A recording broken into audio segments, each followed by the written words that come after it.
Let's see, our next question is from Ashley on TV at bedtime. Hi, Rob and Nicki. I have a question about watching TV at bedtime. Now, I've heard and read over and over how this is a terrible thing. The light penetrates the pineal gland, suppresses melatonin production, and prevents you from falling asleep, etc. I'm just wondering if this is one of those hard and fast rules. So many things are generally good, but you have to make sure they work for you individually.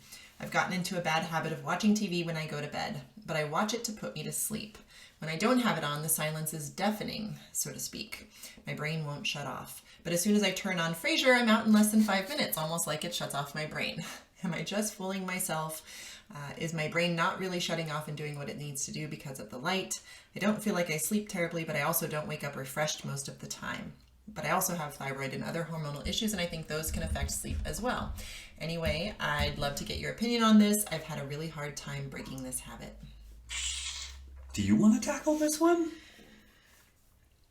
I would just say that so you're saying she's saying that her brain won't shut off when she's laying in bed, and this is something that I have struggled with in the past, and for the last 6 weeks we started doing a meditation. And by struggle, I'm drifting off, and I can literally fucking hear the gears in Nikki's head going. Like, she will be now. It hasn't happened in ages because of what she's going to share with you in a minute, but I don't know if it was like a vibration or a chakra misalignment or what it was, but I would literally be like, "Why the fuck are you still awake? And what are you doing?" Because his breathing would be like, the slow rhythmic breathing of somebody who's asleep, and then he's like, "What are you thinking about?" So it's a no joke. It would be like all of my ideas would come to me when I would be laying in bed, or just.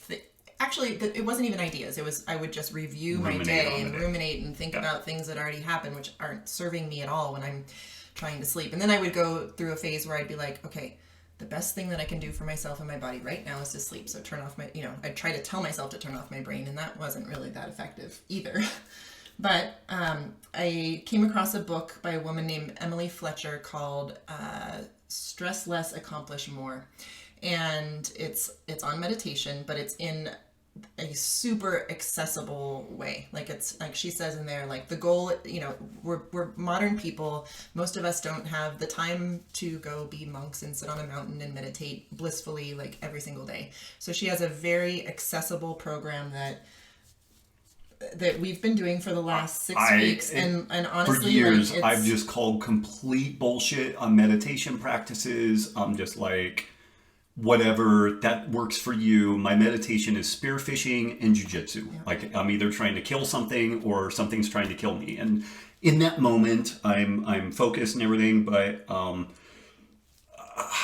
I was so stressed out working on 2 books at the same time, and Nicki was basically like, "Please just read these 4 pages," which was basically the how-to piece. And I read it, and I was like, "This totally makes sense. I'm going to give it a shot." And it was life-altering. Like within the first, and one of the compelling things too, like early in the book, she talks about how meditation affects sleep, and she shows a graphic of a person. And they have some great documentation. I mean, legit sleep interventions. Yeah, so she shows a graphic of a person's brain waves pre-meditation, and then that same individual's brain waves during sleep, 3 days post-meditation, and it's stunning, the difference, because after the meditation, the length of time that they're in deep sleep is significantly greater than the first one. So I don't know. It's a really great book. I am not really a person that recommends a ton of books to people, but I have either purchased and or recommended that book for multiple friends. Like 10 people. That's far, and, yeah. Ashley, I would maybe check that out and give that a shot, because I do, the light on you while you're sleeping, like you're not going to be as rested when you're sleeping to the TV. My sister used to do that, and it would drive me nuts whenever we would go on vacation. Well, and she slept like shit. Like, this is one of these things. It's kind of like when we would dig into somebody's nutritional background, and they were doing literally everything wrong. So they had soda. If they had fruit, it was a banana. I mean, it was just the sugariest. It was just like at every turn they were like really fucking up. And this isn't a value judgment, but when you look back, you're like, God, like. If you were to write a prescription, like how to mess somebody up metabolically and health-wise, they just gravitated to it. Drink juice, drink soda, eat all the shit, Right. Don't sleep. Skip breakfast, eat all your food right before bed. And these people would do that. Like they had just gravitated to this. And we've just noticed that a lot of people who have thyroid issues and these other hormonal issues, it becomes kind of a feed-forward mechanism where they stay up late and they stay up late doing a variety of things. But like the TV, so I think is a baseline. I just couldn't recommend the meditation book enough. And it's called, again... Stress Less, Accomplish More by Emily Fletcher. And then we'll get that in the show notes. And then beyond that, like I would really, really recommend doing that. And that may solve all the like internal buzzing head stuff. Like I would honestly be surprised if it didn't. If you're still going to use the TV to some degree in a weaning process, get some really good blue blockers, like throw down some money. Like this is your self-flagellation. Like go buy the Swannies. Like they're like $100 or something. Like this is your self-flagellation. You get to buy a really expensive pair of blue blockers, put those on, and then get a TV that has a timer. Yeah, that's what I was going to say. And then set the timer for 10 minutes, 15 minutes, whatever it is.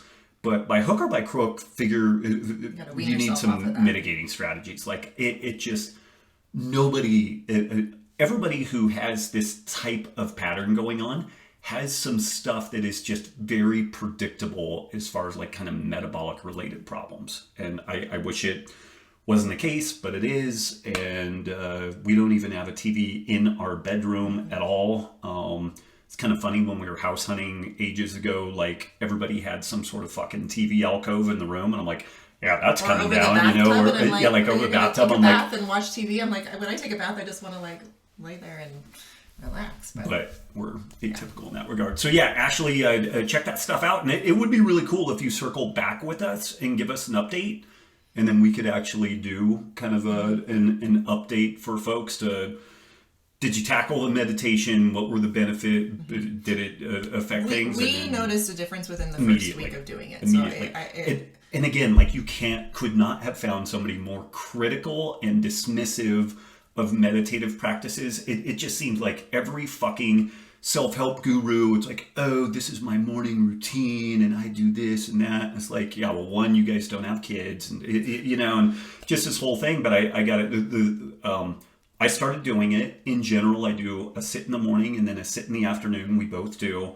But the thing with that too, like when we were at Paleo FX, I got one in, and some days I didn't get any in. And so when I can't do it, like I just don't stress out about it. But food, I do. You don't throw in the towel. You just I just keep going. Okay. Yeah. But absolutely, it's made me calmer with the kids. I'm not as big of a dick when I'm driving. And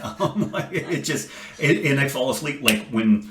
I do a little bit of reading, but I mean, it's literally like 5 minutes and then I'm out cold and I don't know what Nikki's doing because I'm slumbering. So, but I think you're sleeping better too, right? I am. Yeah.